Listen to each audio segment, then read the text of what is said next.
السلام عليكم ورحمة الله.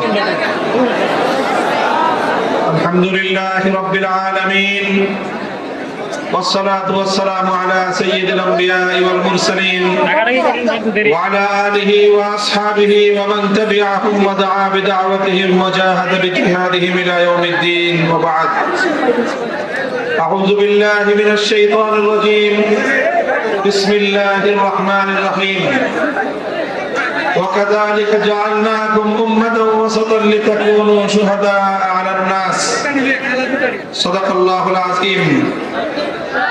বাংলাদেশ খিলাফত মজলিস ময়মনসিংহ জেলাধীন গৌরীপুর উপজেলা শাখার উদ্যোগে আয়োজিত আজকের এই গণসমাবেশে উপস্থিত সংগ্রামী সভাপতি, উপস্থিত বাংলাদেশ খিলাফত মজলিসের কেন্দ্রীয় জেলা ও উপজেলা নেতৃবৃন্দ, সহযোগী সংগঠন সমূহের দায়িত্বশীল বৃন্দ, সর্বস্তরের নেতা কর্মী, আমার সংগ্রামী সম্মানিত গৌরীপুর এলাকাবাসী, আজকের বাংলাদেশ খিলাফত মজলিসের পক্ষ থেকে রিকশা প্রতীকের মনোনীত প্রার্থী আলহাজ মোহাম্মদ ফজলুর রহমানের এই বিশেষ পরিচিতির উদ্দেশ্যে আয়োজিত এই গণসমাবেশে আমি আপনাদের সকলকে সর্বপ্রথম আন্তরিক অভিনন্দন জানাচ্ছি। দীর্ঘ সময় ধরে বিপুল পরিমাণ উপস্থিতি, সর্বশ্রেণীর গণমানুষের আজকের এই জনসমাবেশ, আজকের এই গণসমাবেশে এই উপচে পড়া মানুষের উপস্থিতি, এই গণজোয়ার প্রমাণ করে ইনশাআল্লাহ আগামীর বাংলাদেশ ইসলামের বাংলাদেশ। আজ আমরা সকাল থেকে একের পর এক বাংলাদেশ খিলাফত মজলিসের গণসমাবেশে অংশগ্রহণ করে আমরা এখন পঞ্চম সমাবেশে আপনাদের সঙ্গে মিলিত আছি। এরপরে আরো সমাবেশ আমাদের রয়েছে। প্রতিটি সমাবেশে সর্বশ্রেণীর সাধারণ মানুষ, খেটে খাওয়া মেহনতি মানুষ, কৃষক, শ্রমিক, মজদুর, আর বিশেষভাবে তরুণ প্রজন্মের যে পাক ভাঙ্গা উচ্ছ্বাস আমি দেখেছি, তাতে আমি এখন স্বপ্ন দেখছি যে ইনশাআল্লাহ এই বাংলাদেশকে করতলগত করবা, এই বাংলাদেশের স্বার্থকে জলাঞ্জলি দিয়ে ভিন্ন কোন দেশের এজেন্ডা বাস্তবায়নের বাংলাদেশের ষড়যন্ত্র আর সফল হতে পারবে না ইনশাআল্লাহ। সংগ্রামী সাথী ও বন্ধুগণ, অনেক ত্যাগ, অনেক কোরবানি, অনেক সংগ্রামের মধ্য দিয়ে বাংলাদেশ আজ এ পর্যায়ে এসে উপনীত হয়েছে। একদিকে যেমন রয়েছে আমাদের পূর্বসূরীদের অনেক গৌরব গাথা, বিজয়ের ইতিহাস, অন্যদিকে রয়েছে প্রতিটি বিজয়ের পর সেই বিজয়ের ফসল ঘরে তুলতে না পারার দুঃখজনক ইতিহাস। আমরা 1905 সালে বঙ্গভঙ্গের মধ্য দিয়ে এই পূর্ববঙ্গের মানুষের উন্নতির স্বপ্ন দেখেছিল আমাদের পূর্বপুরুষরা, সেটিকে ব্যর্থ করার চেষ্টা করা হয়েছে। 1947 সালে এদেশের মাটি এবং মানুষ আল্লাহর কোরআনের শাসন পাওয়ার জন্য দিল্লিকে লাঠি মেরে ভারতকে তারা পরিত্যাগ করেছিল, কিন্তু পশ্চিম পাকিস্তানি খান পাঠানরা 24 বছর পর্যন্ত আমাদের সঙ্গে ভ্রাতৃত্বের বদলে প্রভুত্বের আচরণ করেছে।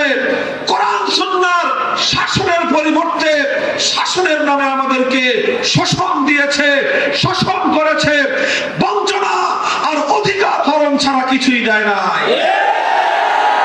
তাই বাংলার মানুষ সংগ্রাম করেছে, 52তে সংগ্রাম, 54তে যুক্তফ্রন্টের সংগ্রাম, 66তে 6 দফার আন্দোলন, 69-এর গণ অভ্যুত্থান, 70 একাত্তরের মহান মুক্তিযুদ্ধের মধ্য দিয়ে স্বাধীন বাংলাদেশ অর্জন করা হয়েছে। অত্যাচারী জালিম সেই পশ্চিম পাকিস্তানি খান পাঠানদেরকে ঝাঁটা পেটা করে দেশ থেকে বিতাড়ন করা হয়েছিল। এদেশের মানুষ স্বপ্ন দেখেছিল 47-এ আমরা ন্যায় বিচার পাই নাই। 47-এর দেশ বিভাগের পর আমাদের সঙ্গে শাসক গোষ্ঠী বেইমানি করেছে, গাদ্দারি করেছে, ওয়াদা এবং প্রতিশ্রুতি রক্ষা না করে ওয়াদা ভঙ্গ করেছে। 71-এ আমরা মনে করেছিলাম এবার স্বদেশের মানুষের নেতৃত্বে যেহেতু মুক্তিযুদ্ধ হয়েছে, এবার বাংলার স্বাধীন বাংলার মানুষ বুঝি অধিকার পাবে। কিন্তু আমরা কি দেখলাম? 71-এর মুক্তিযুদ্ধের সময় মুক্তিযুদ্ধের নেতা শেখ মুজিবুর রহমান সাহেব, যিনি পশ্চিম পাকিস্তানে বন্দী ছিলেন, যুদ্ধ বিজয়ের পর তিনি সেখান থেকে মুক্তি পেলেন, চলে গেলেন লন্ডনে। স্বাধীন বাংলার মানুষ অপেক্ষা করেছিল, আশা করেছিল তাদের নেতা লন্ডন থেকে সদ্য স্বাধীন বাংলার মাটিতে পদার্পণ করবেন। কিন্তু বাংলার মানুষ স্বাধীনতার পরপরই হতাশ হলো। তাদের নেতা লন্ডন থেকে স্বাধীন বাংলার মাটিতে আসে নাই, সর্বপ্রথম তার প্লেন ল্যান্ড করেছিল নয়াদিল্লিতে। তিনি বাংলার মানুষের কাছে আসেন নাই, তিনি গিয়েছিলেন ভারতের প্রধানমন্ত্রী শ্রীমতী ইন্দিরা গান্ধীকে কুর্নিশ করবার জন্য। সেখান থেকে আসার সময় ইন্দিরা গান্ধী একটা চিরকুট প্রেসক্রিপশন লিখে তার পকেটে ঢুকিয়ে দিলেন, বললেন যাও এইভাবে তুমি বাংলাদেশ গড়বা। শেখ মুজিব সাহেব বাংলাদেশে আসলেন, 72-এ সংবিধান তৈরি করলেন। ইন্দিরা গান্ধী ভারতের প্রধানমন্ত্রীর নির্দেশে ভারতের সংবিধানের মূল নীতিগুলোকে কপি করে এনে 72-এ বাংলাদেশের জন্য সংবিধান তৈরি করে সেখানে পেস্ট করে দিলেন। বাংলার মানুষ হতাশ হলো। বাংলাদেশে যে জন্য মুক্তিযুদ্ধ হয়েছিল, একটি স্বাধীন আত্মমর্যাদা সম্পন্ন বিশ্ব দরবারে মাথা উঁচু করা একটি দেশ এবং একটি জাতি গঠিত হবে। কিন্তু মুক্তিযুদ্ধের কয়েক মাসের মাথায় 72-এর ভারতীয় গোলামীর সংবিধান প্রণয়ন করার মধ্য দিয়ে বাংলাদেশের স্বাধীনতাকে ভারত মাতার চরণ তলে তিনি বলি দিয়েছিলেন। সংগ্রামী সাথী ও বন্ধুগণ, আমাদের বঞ্চনার ইতিহাস অনেক দীর্ঘ, আমাদের সঙ্গে গাদ্দারির ইতিহাস অনেক দীর্ঘ। বারবার শাসক গোষ্ঠী বাংলার মানুষের অধিকার হরণ করেছে, বাংলার মানুষের সঙ্গে বিশ্বাসঘাতকতা করেছে, গাদ্দারি করেছে। 47-এ পশ্চিম পাকিস্তানিরা গাদ্দারি করেছিল, 71-এর পর আওয়ামী বাকশালীরা বিশ্বাসঘাতকতার গাদ্দারি করেছিল। এরপরে একের পর এক সরকার বদল হয়েছে। 72 থেকে 2024 54 বছর বাংলাদেশের মানুষের সত্যিকার ভাগ্য পরিবর্তনের রাজনীতি হয় নাই। 54 বছর পর্যন্ত সেই 72-এর বন্দোবস্ত, 72-এর রাজনৈতিক যেই সকল ন্যারেটিভ তৈরি করা হয়েছিল, সেগুলো থেকে বাংলাদেশকে কেউ মুক্তি দিতে পারে নাই। এই 24 বছর ধরে যারাই ভারতের বিরুদ্ধে কথা বলেছে, বাংলাদেশের ক্ষমতায় থাকলেও তারা বাংলাদেশকে ভারতের কব্জা থেকে মুক্ত করতে পারে নাই।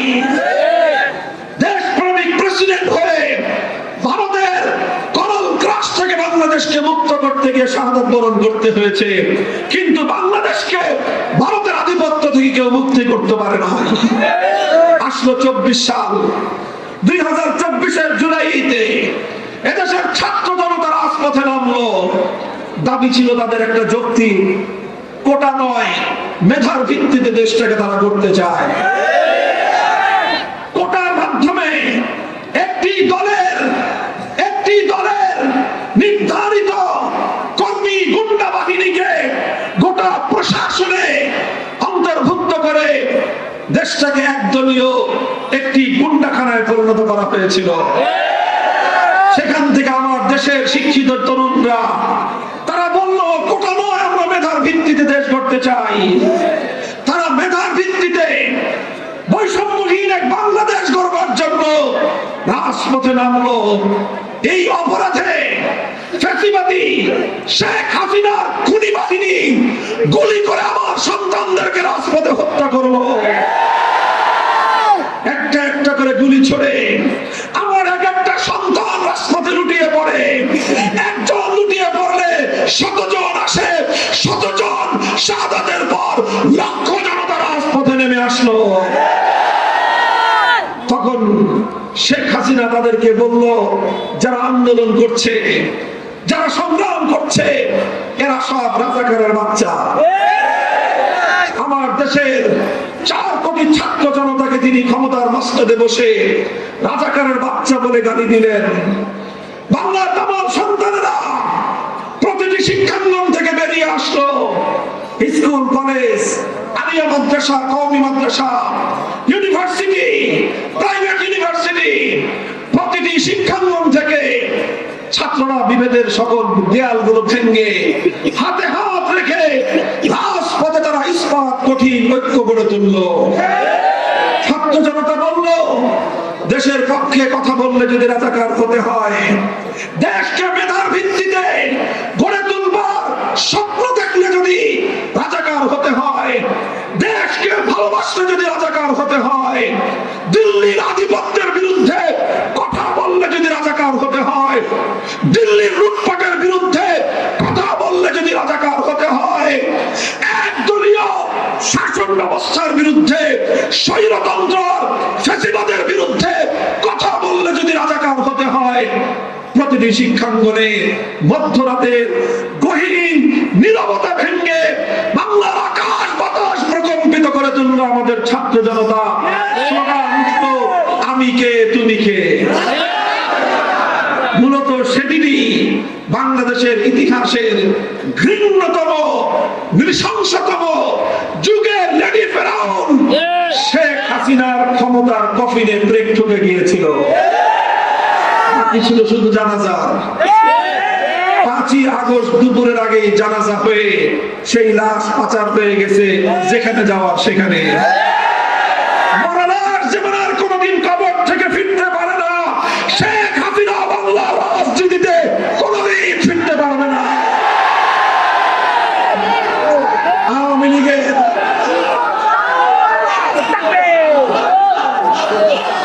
লীগের মতো একটি ঐতিহ্যবাহী রাজনৈতিক দলকে ধ্বংস করে শেখ হাসিনা তার সাল পাল, তার ছেলে মেয়ে, আপনজন, আত্মীয় স্বজনদেরকে বগল দাবা করে 16টা লাগেজে যা ভরার ভর্তি করে তিনি দাদার দেশে চলে গেছেন।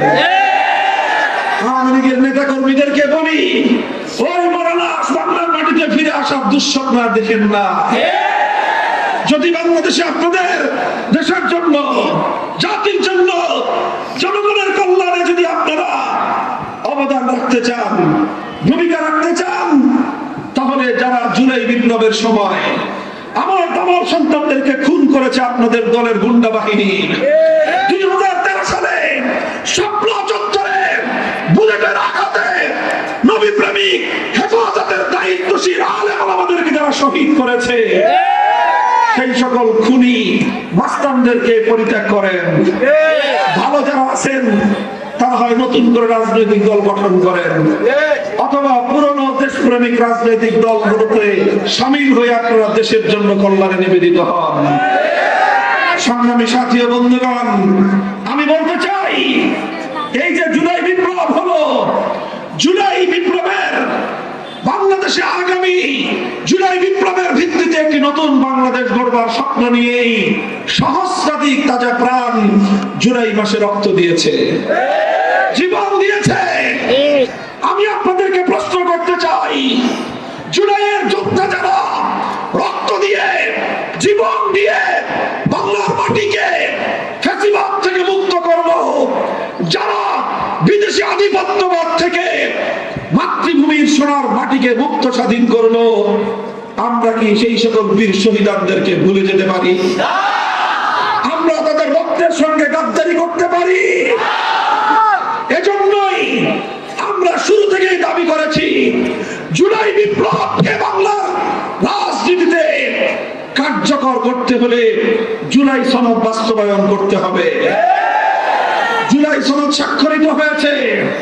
দুঃখজনক ভাবে আগামী বাংলাদেশ বিনির্মাণের লক্ষ্যে সকল রাজনৈতিক পক্ষ যেখানে একমত হয়, ফ্যাসিবাদ রুখে দেওয়ার জন্য নতুন করে আর কেউ যেন শেখ হাসিনার মতো স্বৈরাচারী হতে না পারে, কেউ যেন ক্ষমতায় গিয়ে ক্ষমতাকে আর বাপদাদার তালুকদারি মনে করতে না পারে, তার রাস্তা বন্ধ করার জন্য বাংলাদেশের সকল রাজনৈতিক পক্ষগুলো একমত হয়, শুধু একটা দল দ্বিমত পোষণ করে। আমরা তাদেরকে বারবার বলেছি, ফ্যাসিবাদের পথে পা বাড়ানোর চেষ্টা করবেন না।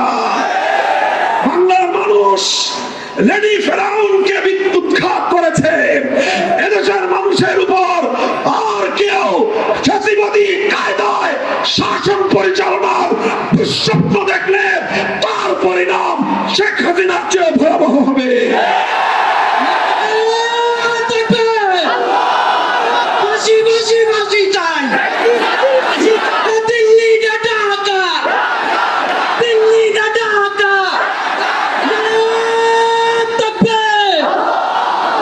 আমি একটা কথা পরিষ্কার বলি, দেখেন 54 বছর পর্যন্ত বাংলাদেশে যেই রাজনীতি হয়েছে, সেই রাজনীতির বুনিয়াদ ছিল বাংলাদেশ বিরোধী বুনিয়াদ, ভারতের দালালির বুনিয়াদ।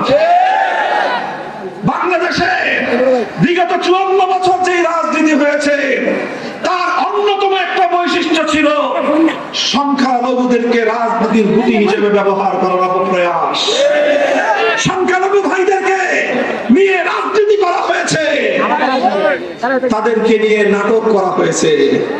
রাতের অন্ধকারে মন্দিরে হামলা হতো, রাতের অন্ধকারে আমার হিন্দু ভাইদের সম্পত্তি দখল করা হতো, তাদের বাড়ি ঘরে অগ্নিসংযোগ করা হতো। রাতের অন্ধকারে যারা কালনাগিনী হয়ে এইভাবে ছোবল মারত, দিনের আলোতে ওরাই আবার ওঝা হয়ে ঝাড়তে আসতো। এটা ছিল বিগত 54 বছর ধরে আমার এই সংখ্যালঘু নিরীহ ভাইদের সঙ্গে এদেশের ধান্দাবাজ রাজনীতিবিদদের আচরণ। এখন আর নাটকের নায়িকাও নাই, নাটকও নাই। আমার সংখ্যালঘু ভাইরা, আপনারা সাক্ষী হয়েছেন, আপনারা নিজেরা প্রত্যক্ষ দর্শন করেছেন। 5ই আগস্টের পর বাংলাদেশে যখন আইন শৃঙ্খলা ব্যবস্থা ভেঙে পড়েছিল, তখন বাংলাদেশে পুলিশ প্রশাসন বলতে কিছুই ছিল না। সেই দুঃসময়গুলোতে কারা রাতের ঘুমকে হারাম করে আপনাদের মন্দির, বেগোনা, গির্জাকে পাহারা দিয়েছে? কারা নিজেদের ঘুম হারাম করে আপনাদের বাড়িঘর, আপনাদের ব্যবসা প্রতিষ্ঠানগুলোকে কারা পাহারা দিয়েছে? আপনারাই সাক্ষ্য দেবেন। আমি বলতে চাই, যারা আপনাদেরকে বিভ্রান্ত করে, এদেশে ইসলামপন্থীরা ক্ষমতায় আসলে আপনাদের জন্য কঠিন হবে, এটার চেয়ে মিথ্যা কথা কিছুই হতে পারে না। আমি দায়িত্ব নিয়ে কথা বলছি, আমি আপনাদেরকে অঙ্গীকার দিয়ে কথা বলছি। আল্লাহ পাক যদি ইসলামপন্থীদেরকে ক্ষমতা প্রদান করেন, আমরা 5 বছরে আপনাদেরকে সেই নিরাপত্তা, মর্যাদা, অধিকার প্রদান করব বিগত 54 বছর যেটা আপনাদের কাছ থেকে কেড়ে নেওয়া হয়েছিল।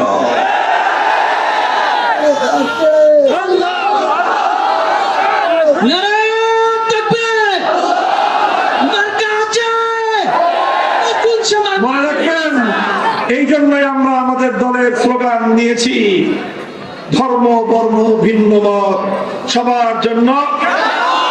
সবাই বলেন, ধর্ম বর্ণ ভিন্ন মত।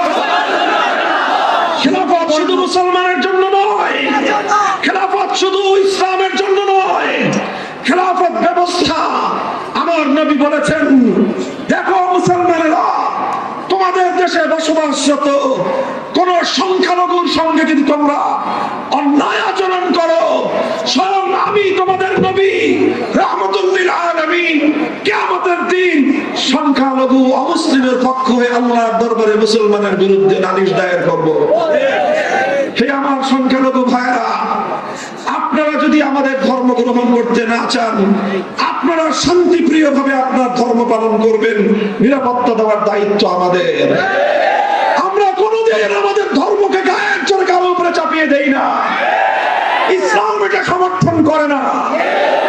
আপনাদের ধর্ম কর্ম পালনে কেউ যদি জোরপূর্বক বাধার সৃষ্টি করতে চায়, আমাদেরকে আপনাদের পক্ষে সবার আগে পাবেন।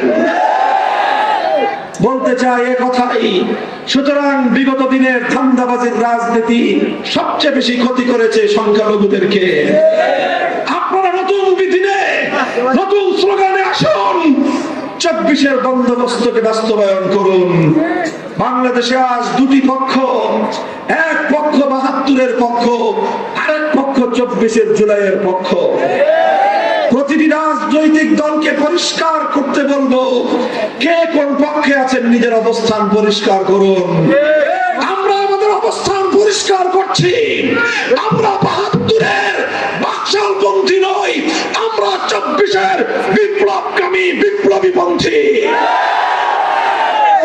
আগামী যে নির্বাচন আসছে, মনোযোগ দিয়ে শুনুন। আগামী যে নির্বাচন আসছে, এটি বাংলাদেশের গতানুগতিক অন্য 11টি নির্বাচনের মতো নয়। এই নির্বাচনের সঙ্গে গণভোট অনুষ্ঠিত হবে। সেই গণভোটে ব্যালটের মধ্যে দুটি কথা থাকবে, একটি হলো হ্যাঁ আর একটি হলো না। এখানে যারা বাংলাদেশকে অন্য দেশের গোলাম বানাতে চায়, যারা বাংলাদেশের মানুষকে ফ্যাসিবাদের পিষ্ট করতে চায়, যারা বাংলাদেশ থেকে সম্পদ লুটপাট করতে চায়, তারা থাকবে না এর পক্ষে।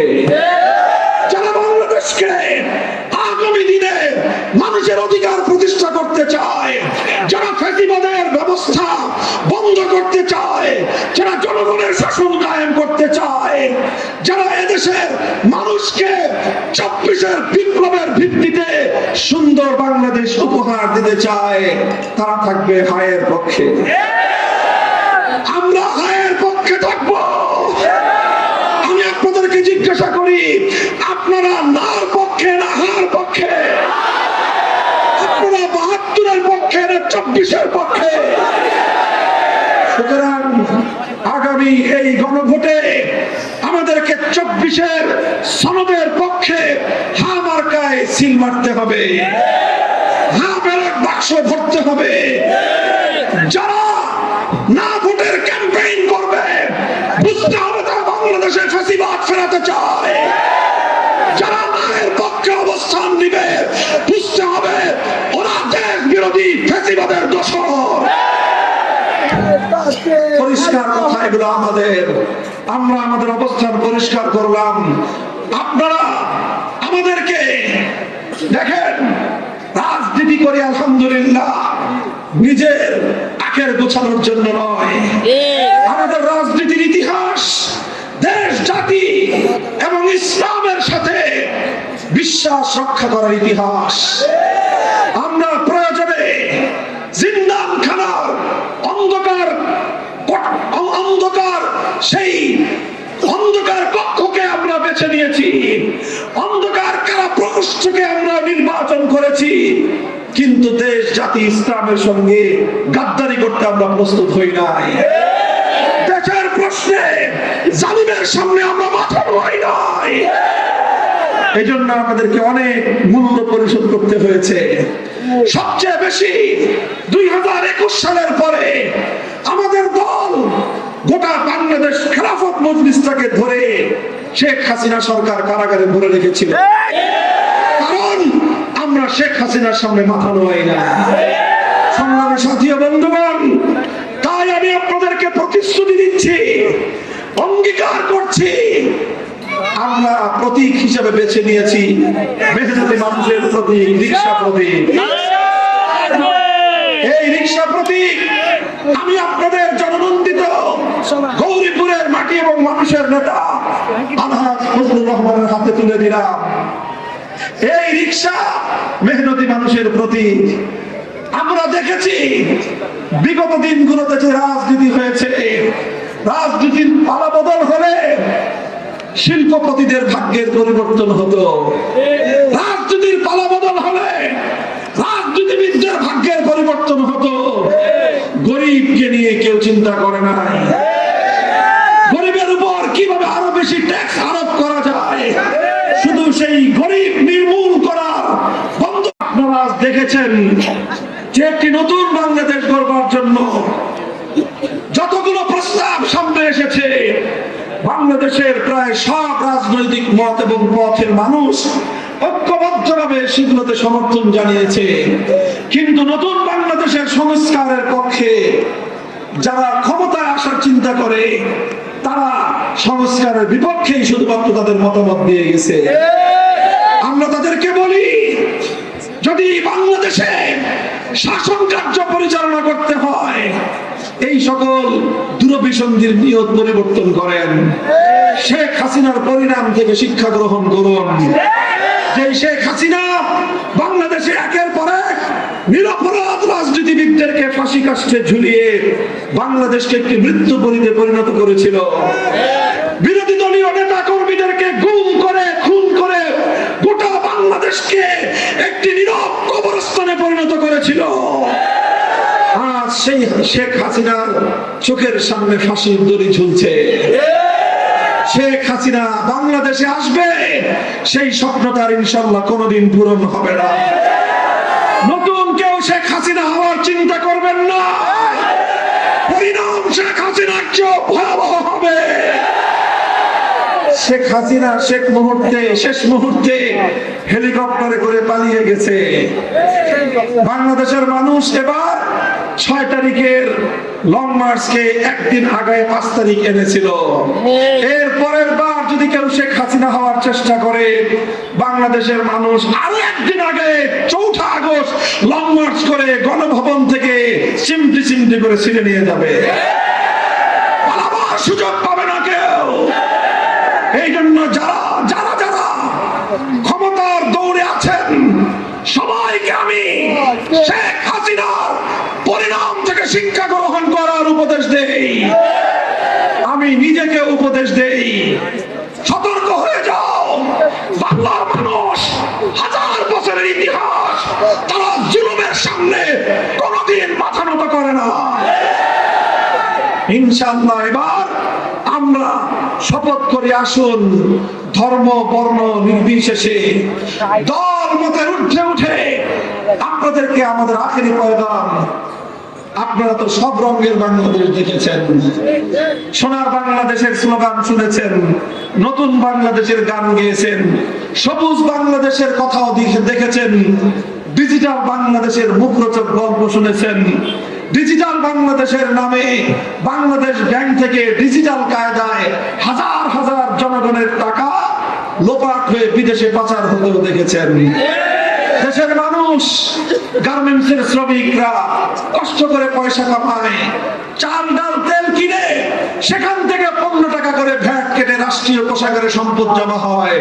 আমার প্রবাসী ভাইয়েরা মাথার ঘাম পায়ে ফেলে দেশে রেমিটেন্স পাঠায়, সেই রেমিটেন্স বাংলাদেশে আসার পর ডিজিটাল কায়দায় বিদেশে গিয়ে বেগম করা হয়ে যায়। বাংলার মানুষ তাদের অর্থনীতির উন্নয়নের সুফল ভোগ করতে পারে না। দেশের অর্থনীতির জিডিপি বাড়ে, দেশের অর্থনীতির গড় আয় বাড়ে। গড় আয় কি বাড়ে? গড় আয় বুঝেন? গড় আয় মানে হলো এই, একজনে নদী পার হবে, খাল পার হবে, তো সে যে জিজ্ঞাসা করতেছে, ভাই খালে গড় পানি কতটুকু? তো বলতেছে যে স্যার এই খাল পার হতে পারবেন না হেঁটে। কেন? কয় মাঝখানে এটার 5 হাত পানি। একজন মানুষ উচ্চতা হয় কয় হাত? একজন মানুষের উচ্চতা হয় কয় হাত? 3.5 হাত। তো 3.5 হাত মানুষ 5 হাত পানি কোনদিন স্বাভাবিকভাবে পার হতে পারবে? তোমার যে এই হিসাব দিয়ে হবে না, তুমি ডিজিটাল হিসাব করো, গড় হিসাব করো, পানি কতটুকু। মাঝখানে আছে 5 হাত, ওই পারে আছে 1 হাত, এই পারে আছে 1 হাত। এবার 1 হাত আর 5-7 যোগ দিলে কয় হাত হয়? 7 হাত। এবার 7 রে 3 দিয়ে ভাগ দাও। 7 রে 3 দিয়ে ভাগ দিলে হয় 2.5। কয় 2.5 হাত পানি হইছে গড়। কাজেই 2.5 হাত পানিতে যদি পার হই তাহলে আমার হাঁটু পর্যন্ত ভিজবে।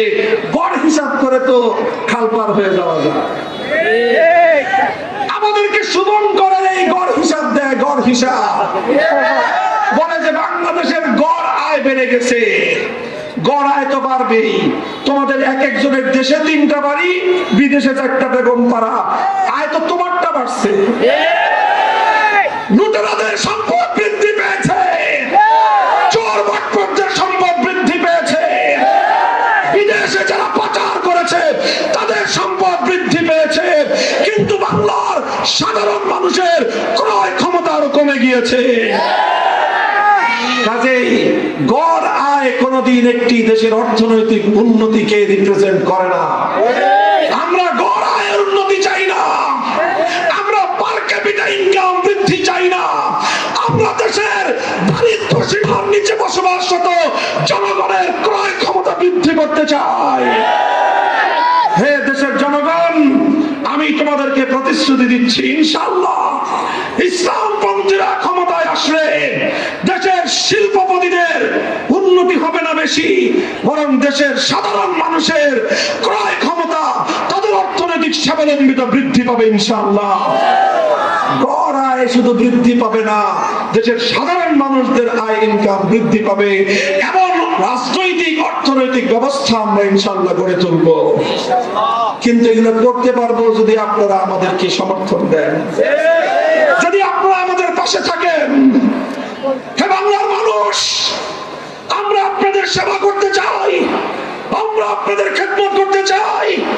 আমি বিশাল জনসমুদ্রের কাছে প্রশ্ন করতে চাই, আপনারা একটিবারের জন্য রিকশা সহ তার সহযোগী এই প্রতীকগুলোকে ভোট দিয়ে বিজয়ী করে সংসদে প্রতিনিধিত্ব করবার সুযোগ দেবেন কিনা? আল্লাহ পাক রব্বুল আলামিন কবুল করুন, তৌফিক দান করুন। ইনশাআল্লাহ আবারও দেখা হবে আপনাদের সাথে। আমরা মানুষের দুয়ারে দুয়ারে যাব, মানুষকে আমাদের পয়গাম পৌঁছে দেওয়ার চেষ্টা করব। নাসরুম মিনাল্লাহি ওয়া ফাতহুন করিম ওয়া আখিরু দাওয়ানা আলহামদুলিল্লাহ।